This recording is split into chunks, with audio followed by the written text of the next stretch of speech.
North wind at 7 miles an hour.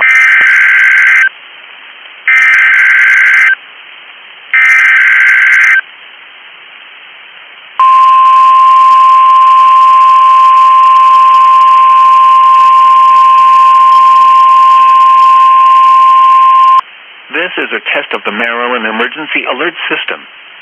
This is only a test. This test is being conducted in conjunction with the Maryland Tornado Drill. This tornado drill is conducted to give Maryland residents the opportunity to exercise their tornado safety plan. This practice tornado drill will remain in effect until 11 a.m. There will be no follow-up statements issued.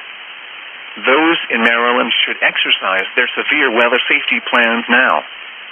This test also serves as the Emergency Alert System required monthly test for April. Broadcasters, in cooperation with local, state, and national authorities, have developed this system to provide the public with important emergency information should the need arise. This concludes the statewide tornado drill and test of the Maryland Emergency Alert System.